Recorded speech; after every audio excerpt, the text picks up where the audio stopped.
Good morning, everyone. This is somewhat of an unexpected live stream, but I've been up since like 5 a.m. and it's currently nearly 8:30 in the morning. So this is the earliest live stream I've ever seen. It's not actually. I've done live streams like in the very wee hours of the morning on this channel and on Michelle Walks. But I do appreciate that this is a bad time for most people, whether you're in the UK, Europe, or the US. It's a bad time. However, it's a good time for those of you down under. And I do have some people who watch my channel from Australia, New Zealand, etc. It's 12:25 a.m. in LA County. See, I told you, 5:30 p.m. Perfect. All right, so I am going to spoil you today because I'm doing this live. It won't be long, but I've just got something to talk about that I find really, really concerning. Really concerning. So we're going to talk about that. It's a call that No Thanks Investigates, so Doug, had with Don Wells on May 21st. And Don is clearly intoxicated. There's no N-words flying around. There's a little bit of cussing, but no N-words. So this is unedited by me, unredacted. I'm taking this directly from Doug's channel.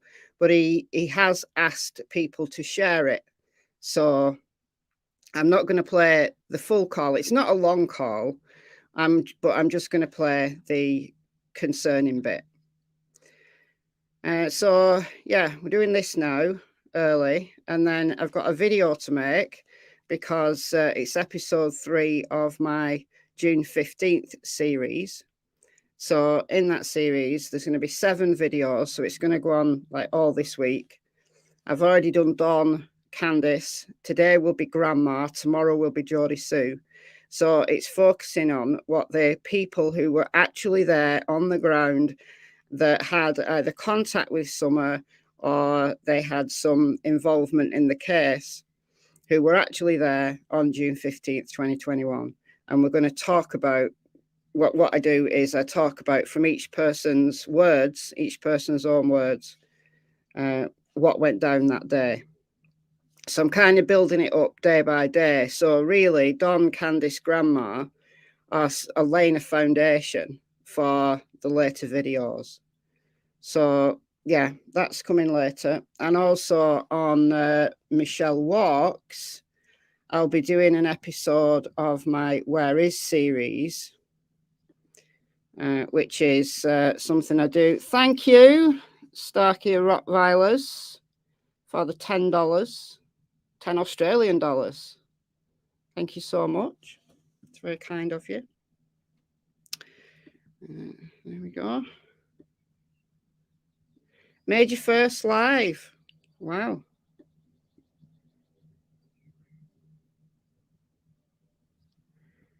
We don't know if Don was there. Yeah, it's just what they've said.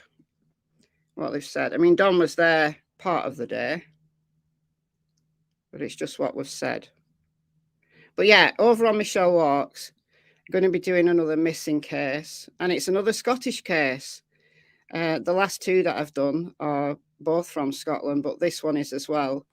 And I follow this local group. They're local to me, but they've been searching for a number of Scottish missing people. They're called Beneath the Surface. They're in my neck of the woods. And this weekend, they're going to search for someone called Neil Skinner, who's 71 years of age, and he's been missing now for over a year. He went camping in the wilds of Scotland, and he never came home.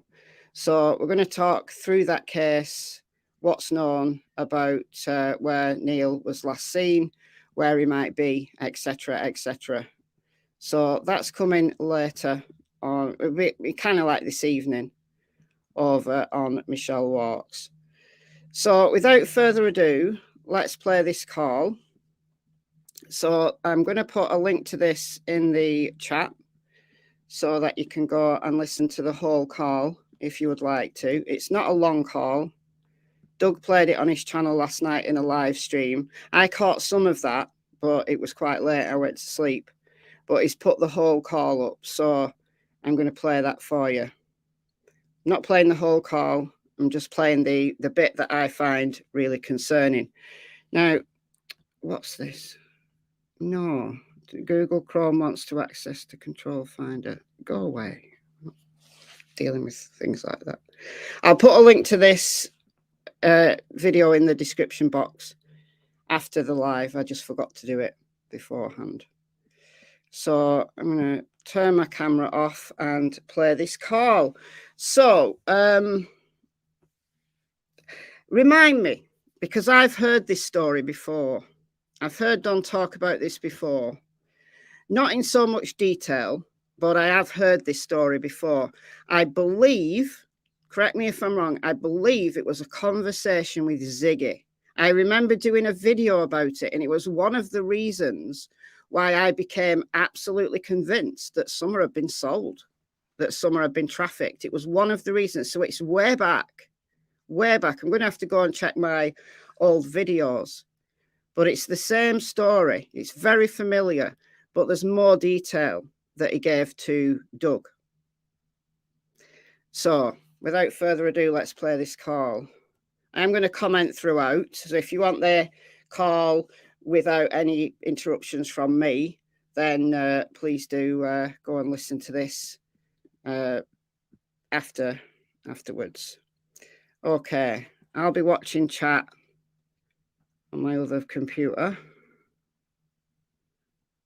All right, so playing it from the beginning and played about half of it. All right, very concerning. A little bit of cussing. Don is clearly intoxicated. There's no N-words or anything like that, though.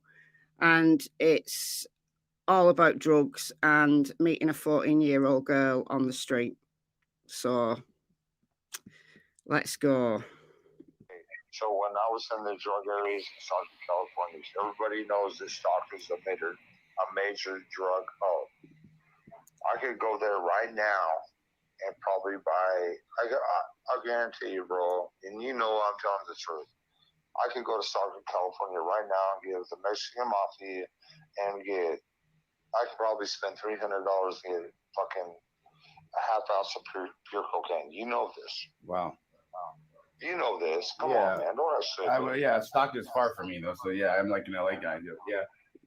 Well, probably in LA, too. I don't know a lot about LA, but Stockton, California, you have a shipping port that comes right into Stockton, the downtown Stockton area. There's a lot of cocaine there. Right. I mean, what's your drug of choice? Be honest with me. Marijuana. I never tried even marijuana until I was like 24 years old, bro. Wow. Yeah, I was a straight edge. I never drank or anything until I was out of high school, bro. Like I never did anything like that. Oh, that's good, man. But you have to understand, my dad was a cop, my brother was a cop, bro. I couldn't do anything wrong for any reason anyway. They always catch me. Okay. Well, I get it, man. You know what I mean? Like I couldn't even be a drug addict if I wanted to. My parents would send me to jail too quick. Right. Well, yeah. I'm not going to lie to you, dog. I'm going to be straight up with you. Okay, so I played it from the beginning just so that you got the context. Don called Doug, apparently. Yeah, Don's intoxicated. He's very, very talkative. I think, in my opinion, he's taken something that will make him very talkative. It was the 21st of May. So it says here in Doug's description, 21st of May. So what day are we on now? 24th. So 3 days ago. 15 minutes away from Stockton. Well, it was one of Don's old stomping grounds. Was it a call to Mary and another sister you remember? I don't know. This is why I'm going to have to go back and see if I can find it again. I'm pretty sure I'm like 80% sure it was on Ziggy's channel, but I remember doing a video about it. I remember being really concerned about it at the time, and it generated a lot of interest. A lot of interest, and it was the same story, but as I said, this is more detail. Let me know, is there an echo by any chance? Because I didn't mute out then, but I'll mute out now so that there won't be any chances of an echo, because it's getting to the good bit now. But let me know if there's an echo or a problem with the sound.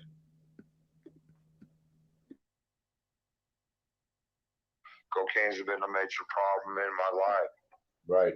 I know. It has. It really has. I'm not going to lie to you, because you know what? Because I want to be realistic with you, and I want to be fair with you, and I want to be, a brother to you. I appreciate that, and I want to do the same to you, Don. All right, I appreciate that, bro. But here's the thing. When I was in Stockton, California years ago, when I was a kid, I've run this by Cher, and I've run this by White Boy, and I'm going to tell you, okay. Please keep this to yourself. Okay. But this is important. Okay. Please keep this to yourself, he said. Well, this is too important not to play, quite frankly. This is too important not to play. Because this, you could argue, is the real Don Wells. Yes, it's Don Wells from the past. We don't know that Don Wells is still up to this kind of thing, but we could speculate that he is because of his trips to Knoxville and all of the nonsense that he gets up to there with cocaine. So, don't understand why Candace hasn't been arrested. Well, they've not got anything to arrest her for.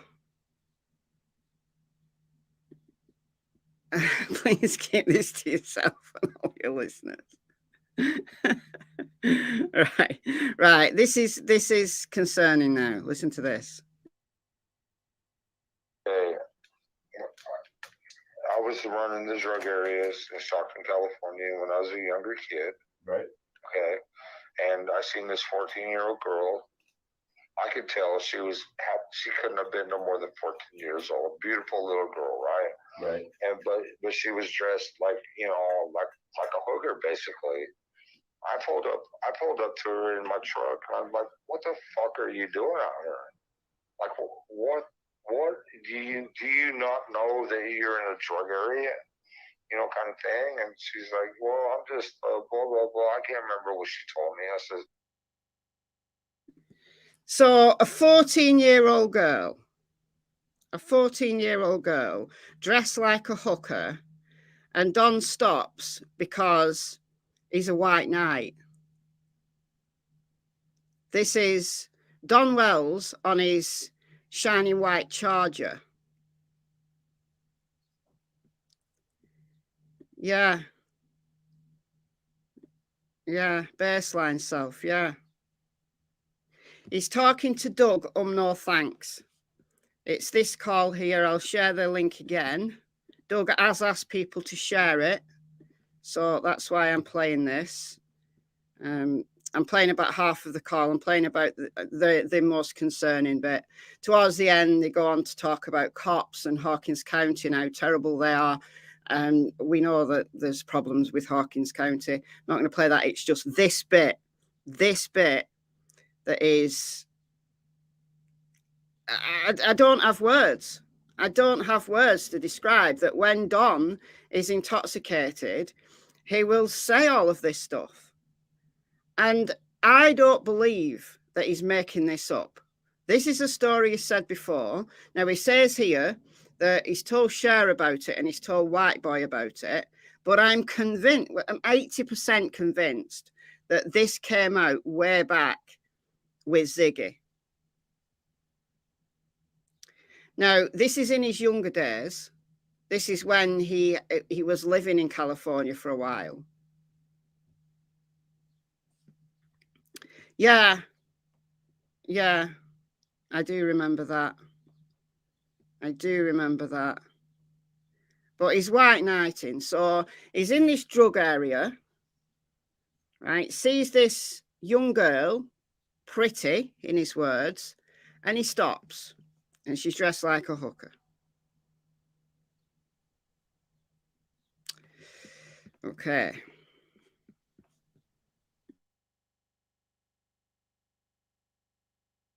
Can I please take you home? Right. All right, all right. And then she says, yeah, no problem, you know. And she jumped in my truck like it was shit, you know. She didn't know me from nobody. Okay, and she told me where to take her, and I took her to her so-called house or whatever, right? And I walked in the house with her, right? Okay. When I get inside, there was about a 75-year-old black woman, okay? And she there inside that home was about a 8-year-old white boy, Right. about a 9 or 10, maybe 11-year-old white boy, and then plus that girl that I just brought back, right, to the house. Here's okay. This old. So he takes this girl and goes in the house with her. So this girl that he's met on the street takes her home and goes in the house. He sees 2 little kids, 2 little boys, and an elderly woman. Now, I don't know about you, but when my kids were 14 and this strange guy had brought them home and gone in the house, I'd be calling the cops. I'd be calling the cops. So there's these 3 kids in this house with this elderly woman. And how does he know? Right, what time of day or night was this? I've got questions. What time of day or night was this? And how did he know that there was these kids there? Because presumably, if she's out dressed like a hooker and he's concerned about her, presumably it's at night. And there's these other kids there. It is. Yes, it is. For those of you who haven't heard this before, I can imagine how concerning it was. Now, in the conversation that I remember way back when, he said that he picked up this young girl. He hadn't given her an age, as far as I remember, and he'd taken her home because she was in a strange place that a child shouldn't be in. So he took her home. But this is the detail right, look, if you pick a kid up because you're concerned about them and you take them home, that's one thing. But this gives it a whole new level of alarmingness. So if you haven't heard this before, yeah. I mean, what was he doing? All right, let's carry on. This old black woman was smoking pure cocaine. Right. You know, we're talking about Stockton, California. They have the best dope you can get anywhere. And right. It's all over California. Yes, exactly. But there's no way, bro. And I was younger and I didn't put it together at that time. But through the years, I've been thinking about this a whole lot. There's no. I knew them kids were smoking cocaine, and I didn't put it together. But when I thought about it more and more, there's no way that them kids belonged to that black woman. And they were addicted to cocaine. Right. Yes. So they were like. So now we've got a 14-year-old girl that he's just taken home, an 8-year-old boy, and a 9 to 10-year-old boy, all smoking cocaine. So he's clearly a young adult. This is way back in Don's past when he lived in California for a while. And he just walks in the house with this girl, and they're all smoking pure cocaine, including the woman. So they're all smoking cocaine. Now, Don, as a cocaine addict, you're not telling me that Don would have been so concerned about this 14-year-old girl that he'd pick her up and take her home. He was that concerned. He did that. Because he walked in the house. He didn't know what he was walking into. He didn't know that this girl wouldn't have had a really angry father who would have shot him or something. Yeah. Yeah. Yeah, that's nonsense, isn't it? That's nonsense. Exactly, Celeste. Exactly. Exactly. It is. That's what I'm saying. I've heard it before, but I haven't heard this level of detail before. I haven't heard this detail before. And I've just got questions. I've just got so many questions. So even if you're young, even if you're a cocaine addict, right, and you were that concerned about this girl that you took her home, what would be the thing that you would do as soon as you left that house? If you saw two little kids between the ages of 8 and 10 and an elderly woman smoking cocaine, and you've taken this 14-year-old girl home, what's the first thing you do? You make an anonymous call to the cops, don't you? Must have thought it was his birthday. Well, you've got to ask the question. It wasn't just this. It wasn't just this story that really convinced me at the time when I first heard it, that Summer had been sold, that Don had all the connections. And this gets worse. This gets worse. And look, it's still on my theory list. It's still there on my theories, but it's not my main theory anymore. I taught myself out of it. But this is just beyond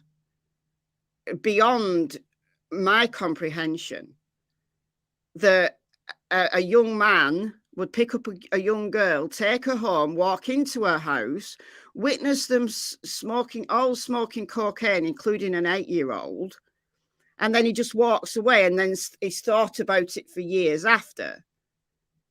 And he didn't think at the time to call the cops. Come on now. Come on. Come on. Exactly. What would you be doing there in the first place?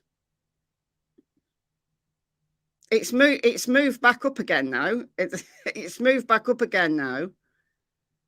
I can't deal with this kind of detail, even if it was in the past, and not have questions. Exactly. There you go. Thank you. How would he know? How would he know what they were smoking if he didn't try it himself? Pure cocaine. Exactly. Exactly. You wouldn't call the cops if you were up to no good, would you?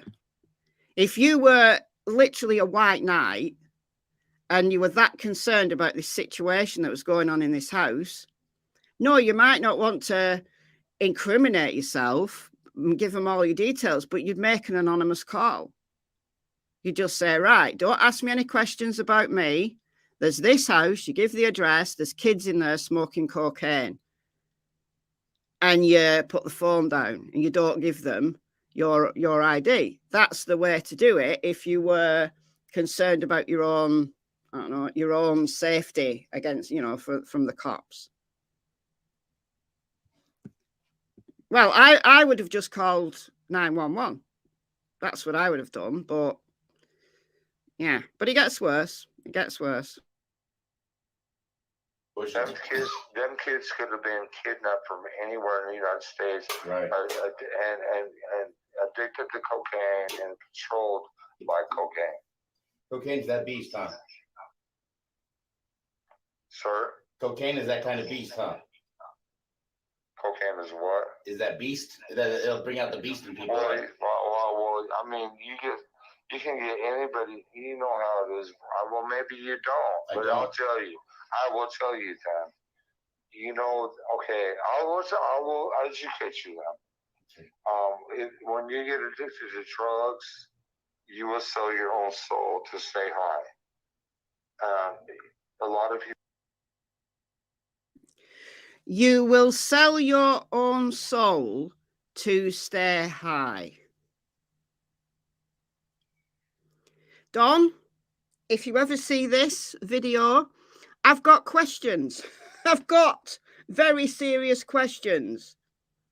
Because although this story is Don from the past, this is Don from the present talking about addiction.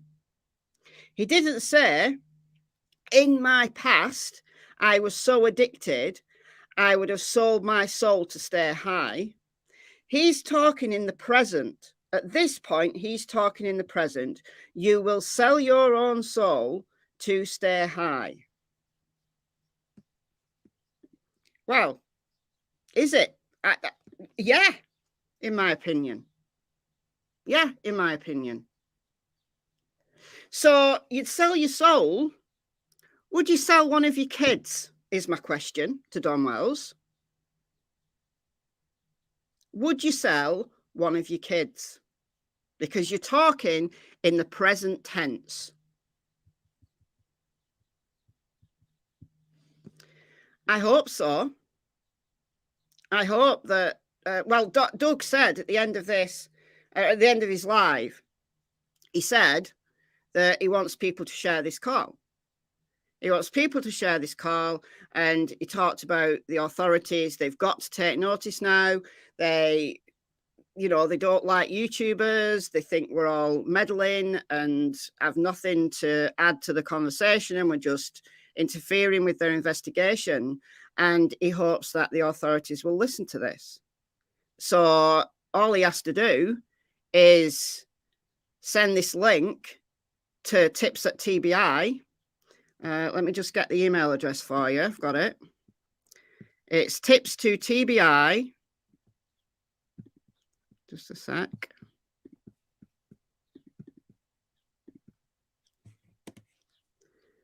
There we go. Tips to TBI.gov.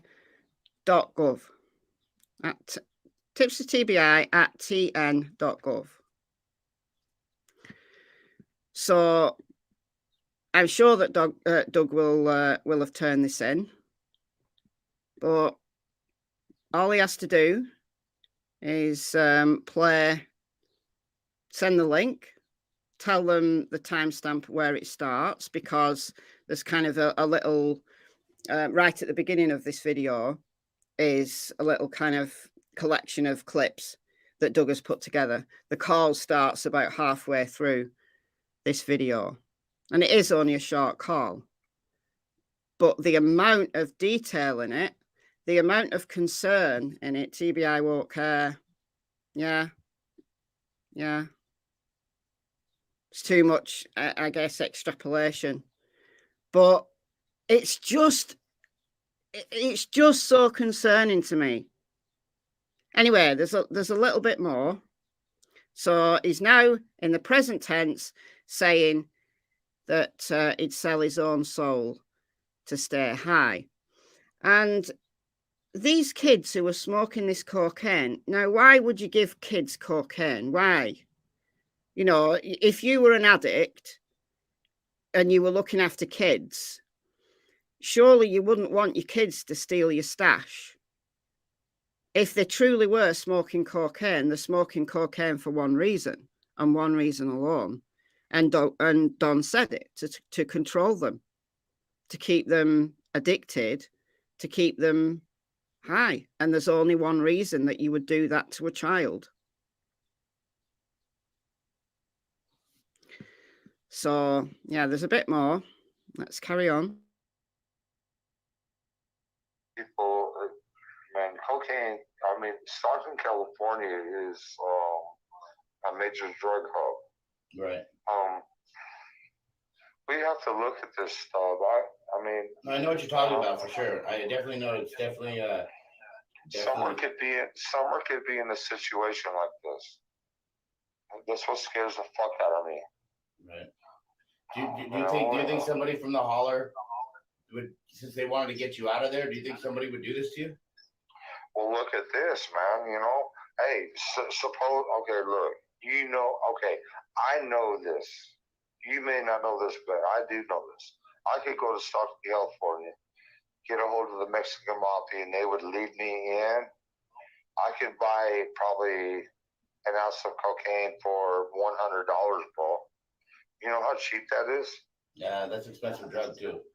No, $100 for the fucking pure cocaine is probably worth. Gosh damn, that's worth a lot of fucking money, bro. Yeah, but then you're getting it for cost, like cheap. No, yeah, the pure cocaine for $100. That's so dirt cheap. And they would actually lead me out on the highway and make sure I was safe on the highway and on my way. And they would do that for me. I know this. When was the last time you got anything like that? Okay, right. So there's a lot to unpack there in those few sentences. I put the closed captions on because Don's language isn't always very clear, but I don't think it's helping whatsoever. I've been kind of chuckling to myself at these closed captions. But there's some things to unpack here. So Doug asked him whether he thought that anyone from the holler, from Ben Hill or the surrounding areas, would have done this to Summer. Because there's a lot of drugs down there. And I've got a little clip just to play you after this. And everybody in that holler seems to be blaming everybody else. Everybody seems to be blaming everybody else. Like recently when Don and Jodie Sue had that spat on Prayer Gardens channel.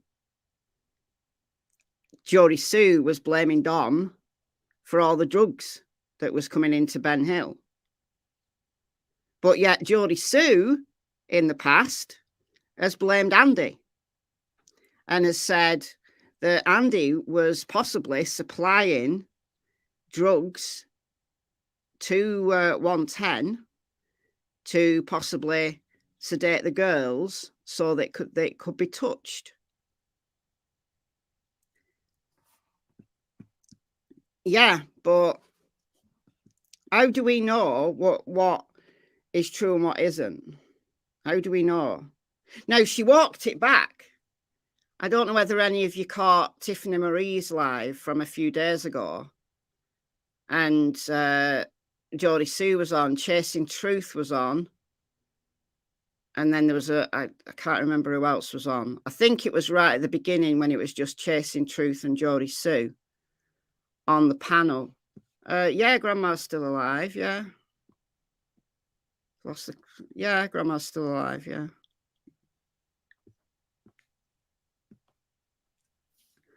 And Jodie Sue walked it back. And Chasing used the term sedative. She said sedative, and Jodie Sue said, I never said sedatives. I never said sedatives. I meant weed.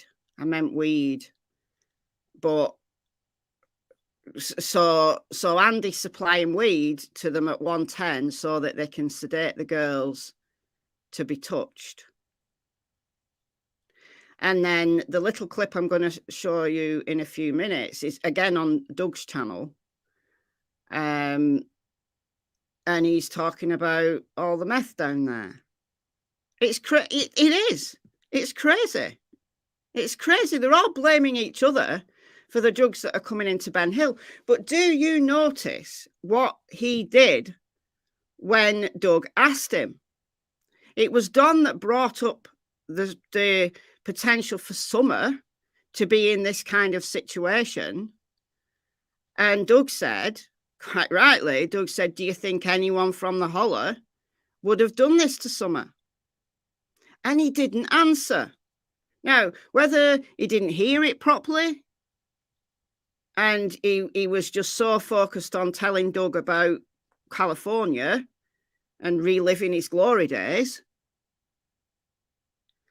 or what? Or whether he didn't answer on purpose. So I'll let this play through to the end now. There's only a little bit more that I want to play, and then I want to play you just a minute or so of another clip that's also on Doug's channel.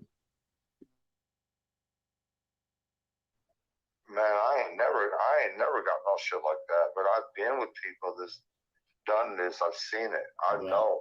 Right. I lived in Southern California. I know what it's like there. So you're not naive to California. Yeah, you're not naive to California at all, then.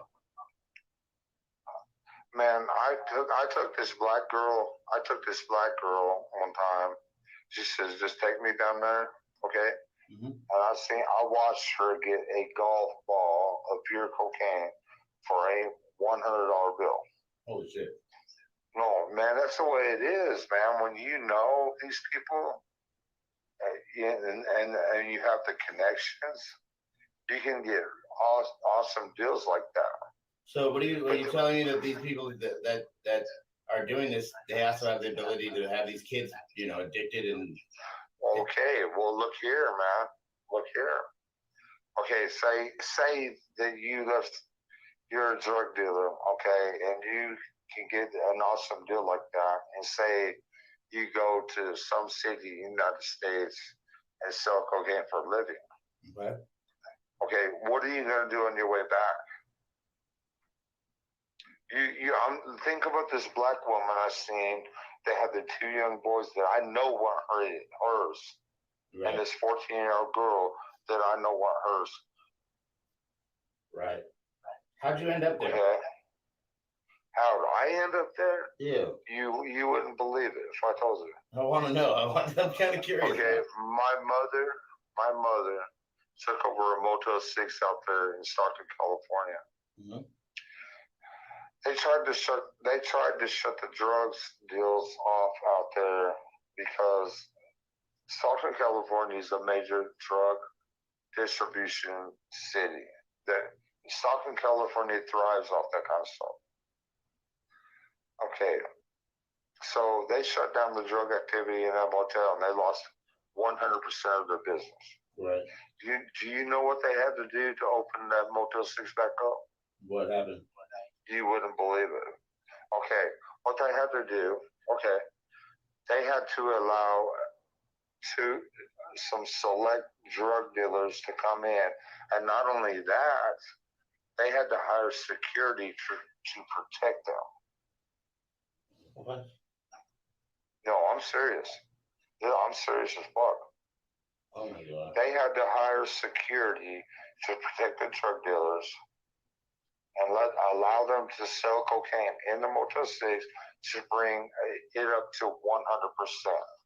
Wow. And that's no bullshit. That's straight out. So Don's never done it. Don's never done anything like this. All right. Although when he was with this black woman, she was able, because she had the connection, she was able to go and buy a golf ball size block of pure cocaine for $100 because she had the connections. So Don is in this dodgy area picking up 14-year-old girls. He's got all of this information allegedly about the Mexican mafia, who he seems to know very well. His mother, now I don't quite understand how his mother's connected to this, but something about a Motel 6. So I don't know whether his mother was running the Motel 6 or whether she was working at it, because she was a drywaller. She wrote a book about drywall, did Karen Gold. So whether she was working at this Motel 6, I don't know. But this Motel 6 that was basically run by the drug trade, and they had to have a security when they opened it back up. So Don knows all of this information, but yet he's never done it. He's never done this, getting golf ball size blocks of pure cocaine, even though he's a self-confessed addict who would, in the present tense, sell his soul to stay high. But he's never done it. So it's some other dude or some other girl that did it, right? Yeah, really. Exactly, really. He's projecting. He absolutely is. Because there's enough detail in this story for this to be true. I have no doubt that this is true. if he's made this up, then he's got a very vivid imagination, and that's almost as concerning as him actually being there. To be able to fantasize about this stuff is almost as bad. So I believe he was there, and this happened. He's done it, yeah. And given that he's talking in the present tense about selling his soul to stay high, this is not just Don reminiscing about the bad old days. This is Don talking about a situation that he now believes Summer might be in.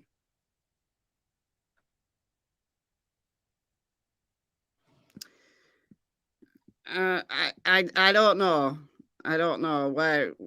Well, he lived in Stockton, but I think he's been all over, hasn't he? You know, he's lived in Texas, he's lived in Arkansas, he's lived in Florida. I think he was born in Florida.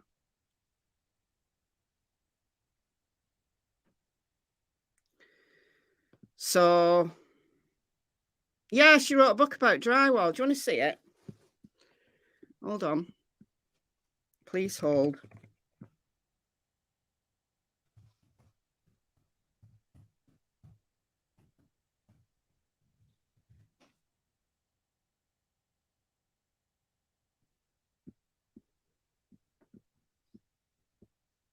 Oh, hold on.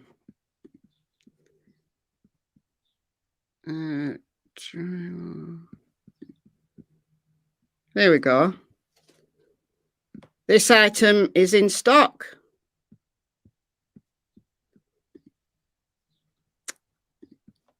Hold on. I've lost it now. There we go. Drywalling, installation and finishing by Karen Gold. £7.16. Or £6.17. Yeah, oh. Yeah.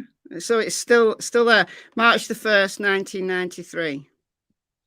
Provides step-by-step instructions and illustrations for putting up walls and ceilings in the home and preparing them for textured finishing, paint or paper. Suggestions are given for ways of producing innovative and unconventional textures and finishing. So, yeah. Let's have a look at the reviews. This item is great. Perfect. Exactly how it was depicted. Exactly what I wanted. Thank you. Got one review. So, yeah. Don's mum wrote a book about drywalling. So, whatever Don's mum's involvement was in this Motel 6, I'm not sure. Maybe she was drywalling it when it reopened. But Don has lived all over. I remember him telling, I think this was Ziggy. I remember him telling Ziggy that he used to travel with his dad all over when he was a kid.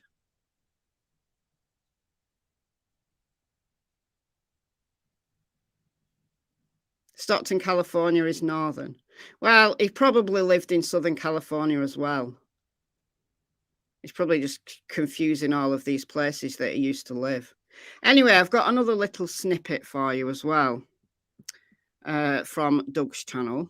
And again, I'll put this video in the description box afterwards. I'm only going to play just right at the beginning, just a few seconds of it, really. So that's the link. And I don't know when this call took place, but this is between Don, Candice and Doug. But I don't know when this call took place. I don't know if it's part of the same call or what. But Doug posted this up on his channel 18 hours ago. So listen to this little snippet.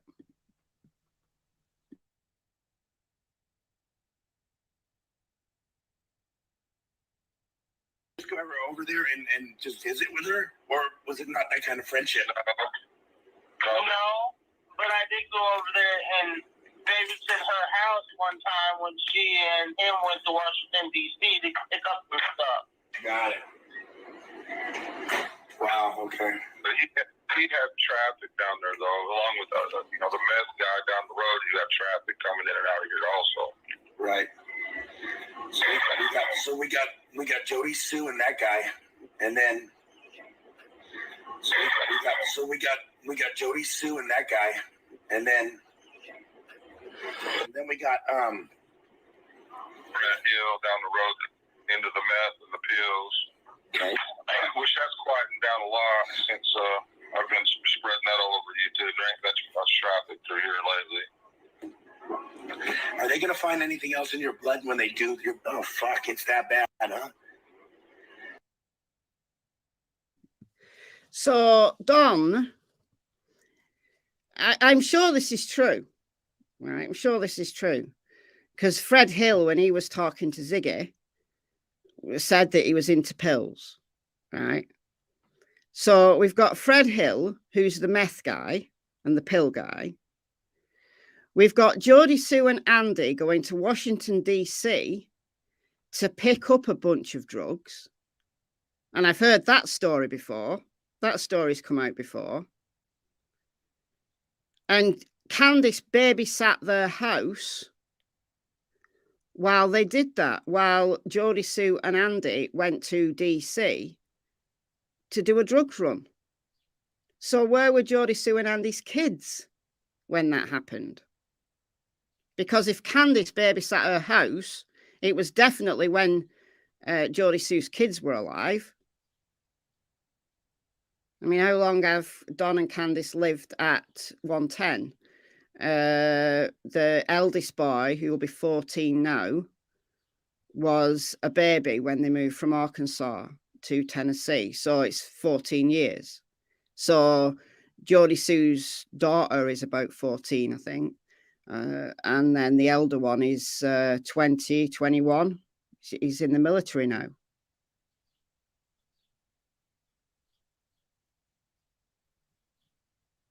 So we've got those that lived at 125. So at the time Summer disappeared, we've got those living at 125 doing drug runs to DC. We've got Fred Hill at 165 down the road, who's the meth and pill guy. And we've got Don, who's innocence itself, blaming everyone else. He didn't do it.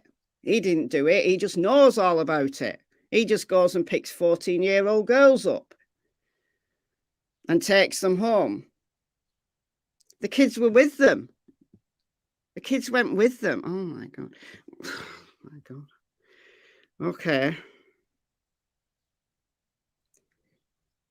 So we've just got this, everybody's blaming everyone else.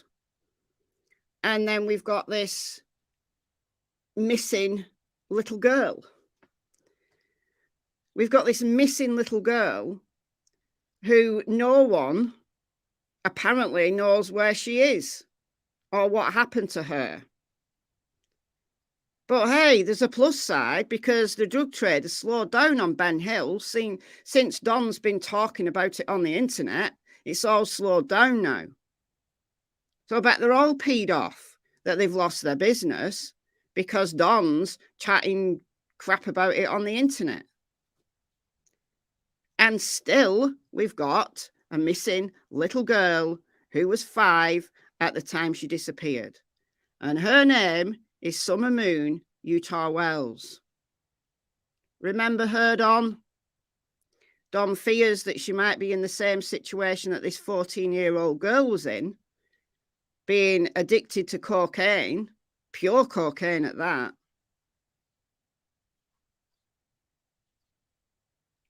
So, yeah. Yeah, there's only Fred Hill left, isn't there? Oh, wrong one. There's only Fred Hill left. Everyone else has gone. Isn't Don about to move? Well, they're working in Arkansas. So the house isn't on the market as of yet. If they are going to sell it, it's not on the market as of yet. I have checked. Yeah, well, it was one of my theories. It's always been one of my theories, and I've taught myself out of it over the last few months. But it's still up there. It's still up there.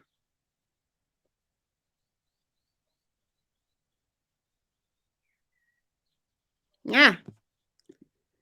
I mean, the fact that he's prepared to voice this when he's intoxicated, he voices these fears that he has for Summer. If you were a father whose little girl had gone missing, yes, that might be your worst fear. But the fact that you know all about it in such detail worries me. It worries me so much.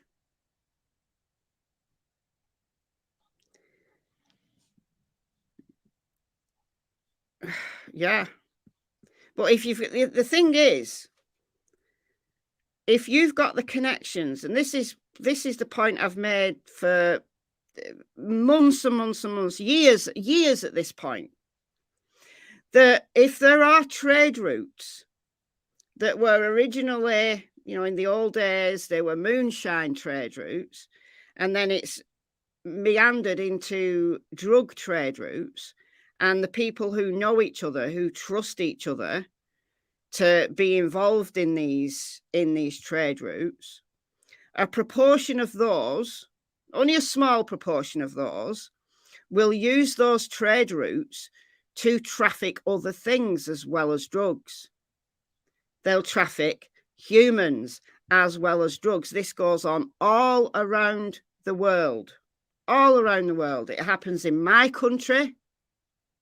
There's people trafficking people in lorries. People die on the journey.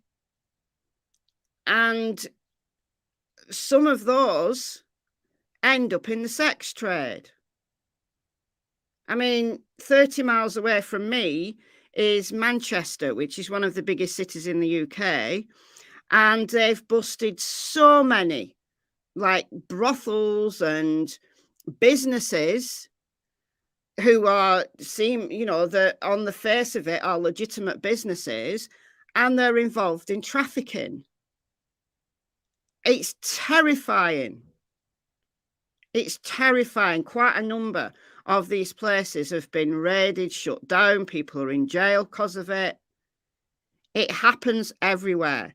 So if you have this collection of people in this small area that has essentially governed itself because the law don't seem to be interested in it, they're in Beach Creek in northeastern Tennessee, you've got the perfect breeding ground for trafficking. Yes, Rochdale is one of them. Yeah, Eccles is another. Salford's another. I think they did one in Bolton, if I remember rightly. Same here in Glasgow. It's everywhere. It's everywhere.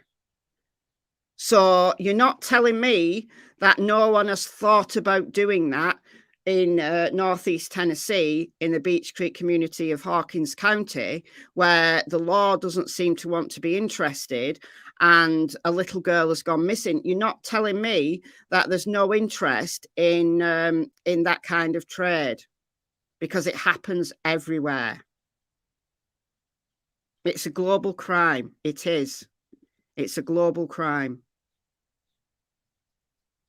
And YouTube will demonetize this video because I've mentioned the word trafficking. YouTube shuts these videos down. I don't know why. Too many mentions of drugs will get a video demonetized. And it's not about the money, guys. It's not about the money. It's about, if a video is demonetized, then YouTube doesn't push it out. YouTube doesn't, what's the word? Doesn't advertise it. It doesn't appear in people's suggested videos. So basically it buries it.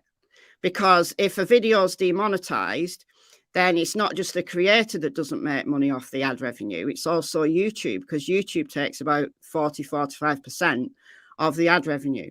So if a video is demonetized, YouTube doesn't make any money about it. So they don't push it up in the algorithm. So yeah, absolutely. You need to share. You need to share these videos where people are talking about these very likely scenarios. That's why, you know, I'm glad that Doug has asked people to share and play this video and just share it. Because these kind of things, these little nuggets, these are Don Wells' truth. These are Don, in my opinion, being the most truthful. All of this, you know, Christian SDA church and all this resurrection stuff that he talks about, that's one side of Don. But in my opinion, that's a cover. In my opinion, this is the real Don Wells. And it's terrifying because he comes across as such a nice guy. When he's sober, he comes across as meek, calm, you know, having to put up with a lot from Candice and having this missing daughter. And you feel sorry for him. And I go through large periods of time where I think Don doesn't know what happened to Summer. I've said it loads. Don doesn't know what happened to Summer. And then you get calls like this that are so alarming. You have to ask the question. In this environment, in the Beach Creek community, where the law isn't interesting, where essentially, you know, they're out in the sticks, they govern themselves, and you've got all of this drug stuff going on. You've got drug runs going on. You've got everybody in this small isolated area, but who have these connections throughout the United States. I mean, look, what about this New York thing, right? You know, the Jose debacle. I've got questions about that still, right? Still. Why did 14 people, including Jose and Hunter's dad, Andrew, in the summer of 2020, so the year before Summer disappeared, why did they all suddenly decide to hire a U-Haul van, move from New York to Tennessee, supposedly for a better life, but then turn tail and go back just because a house wasn't ready? Why did they do that? In my opinion, that also was a drug run. In my opinion. Now, I'm not saying Jose was involved in that. I'm not saying all of them were involved in that. Maybe some of them along for the ride were intending to move to Tennessee. But it's just the oddest thing I've ever heard. And this happened a few months before Summer disappeared. Yes, he did die. He did die, yeah. He did die. It's incredibly strange.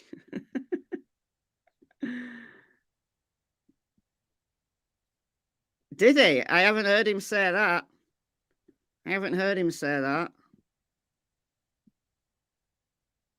Is Candice sober now? Apparently, but I'm not sure. I mean, look, you've got Don and Candice living in this hotel in Arkansas. Did you hear him on White Boy Lockdown radio's channel the other night? And there's these guys who are living in the hotel who he's doing this deal with. Now, White Boy muted him, but the things that you could get from it was they were either offering him drugs and saying, do you want to get high? Or they were buying drugs off him. I don't know which it was, but it's a group of Mexican guys that Don has befriended while staying in this hotel. So wherever Don goes, he finds these people. So no one is telling me that he isn't still doing the things that he's always done. And the fact that he said things like, you know, he knew Summer, he knew her time was coming, he knew her time was short. All of that stuff takes on a whole new terror. More Mexican mafia.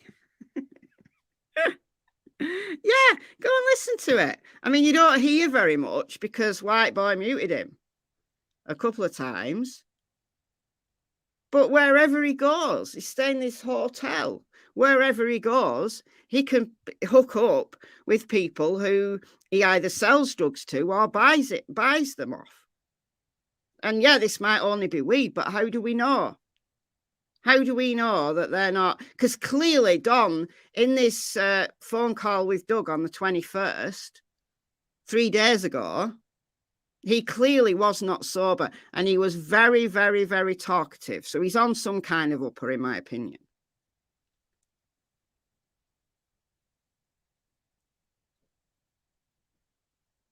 So I've got questions. That's all I'm saying. That's all I'm saying. But all right, guys, I've got to go and make a video now. So I said this wasn't going to be too long. So we'll leave it at the hour mark. So please do share this. Share Doug's video, which is just the call without commentary, which is this one. I'll put a link to it in the description box afterwards. So share that. That's just the call without any commentary. The call starts about halfway through the video. And there's a little bit more that I haven't played about cops. But yeah. Yeah, I don't think it's far-fetched either.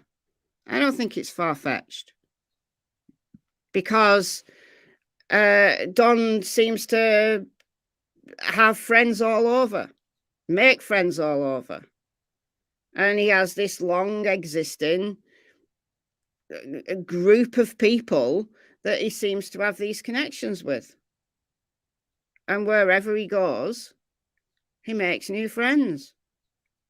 And he's been living in Hawkins County, Tennessee for the last 13, 14 years and surrounded by all of these drug people who are trading, who are doing drug runs.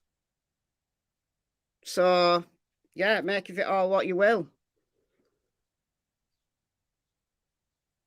Make of it all what you will. All right, guys, I'm going to go make a video. So it'll be episode 3 of June 15th. And we're doing Grandma today. So episode 1 is Don. Episode 2 is Candice. And it's just about June 15th. The things they've said, the highlights, the concerning bits, I guess. So Don, Candice, Grandma are like setting the foundation for the next few episodes, because we're going to dig a little bit deeper now. All right. Thank you for being kind and respectful in the chat. Thank you to the mods, as always. Thank you for the donation. I think I only had one, but if I missed a super chat, then I do apologise. But it's always very kind of you when you do donate. All right. That's it. Bye for now. See you soon.